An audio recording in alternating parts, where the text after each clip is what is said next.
সকলকে স্বাগত সীমাস kitchen and লাইফস্টাইলে। আজকের রেসিপি টমেটো ডিম পাস্তা। টমেটো ডিম পাস্তা বানানোর জন্য শুরুতে আমি একটি সস বানিয়ে নেব। প্যানে তেল গরম হয়ে গেছে, আমি দিয়ে দেবো 2টো কেটে রাখা টমেটো, কুচানো পেঁয়াজ,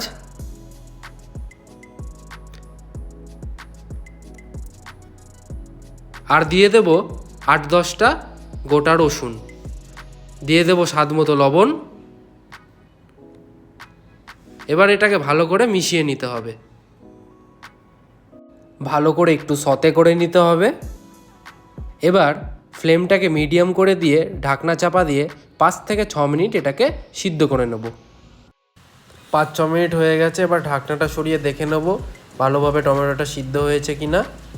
হ্যাঁ, দেখতেই পাচ্ছেন বন্ধুরা, টমেটোটা খুব ভালোভাবে সিদ্ধ হয়ে গেছে। এবার এই মিশ্রণটাকে আমি একটু ঠান্ডা করে নিয়ে পেস্ট বানিয়ে নেব।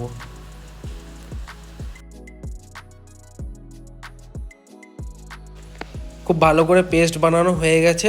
এবার পেস্টটাকে এই একই প্যানে আমি ঢেলে নেব। এবার পাস্তাটা সিদ্ধ করার জন্য জল গরম করে নিয়েছি, দিয়ে দিচ্ছি 250 গ্রাম পাস্তা। পাস্তাটাকে ওভারকুক করলে চলবে না, তাহলে পাস্তাটা গলে যাবে। পাস্তাটা ঠিক 70% কুক করতে হবে, কারণ এটা সসে দিয়ে আমরা আবার কুক করব। পাস্তাটা পারফেক্টলি কুক হয়ে গেছে, এবার এটা আমি স্ট্রেন করে তুলে নিচ্ছি।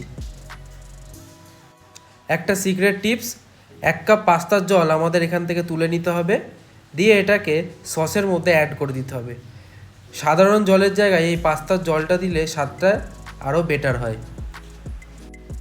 সসটা ভালোভাবে ফুটে উঠেছে, এবার আমি এর মধ্যে দিয়ে দেব চিলি ফ্লেক্স এবং অরিগ্যানো।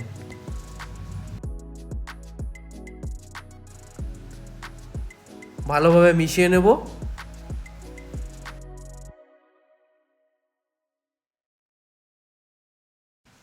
সসটাতে একটা ইউনিক এবং রিচ টেস্ট আনার জন্য দিয়ে দিচ্ছি 1 কাপ দুধ।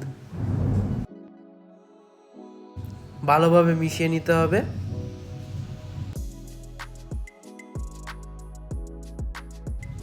দেখতেই পাচ্ছেন সসটা কত সুন্দর কনসিস্টেন্সি এসছে এবং দেখতে কতটা লোভনীয় লাগছে। এবার আমি এর মধ্যে অ্যাড করে দেবো কয়েক টুকরো চিজ।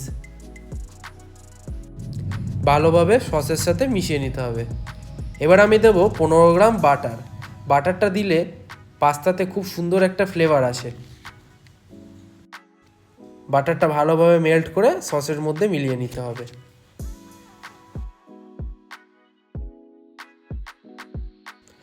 সসটা একদম রেডি হয়ে গেছে। এবার সিদ্ধ করে রাখা পাস্তাটা সসের মধ্যে অ্যাড করে দিতে হবে।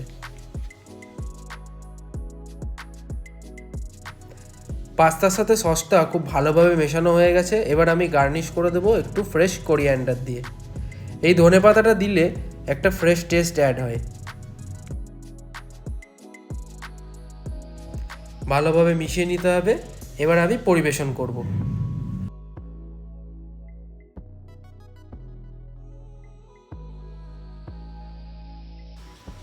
স্বাদটাকে বাড়িয়ে তোলার জন্য ওপর দিয়ে গার্নিশ করে দেবো ডিম ভাজা দিয়ে।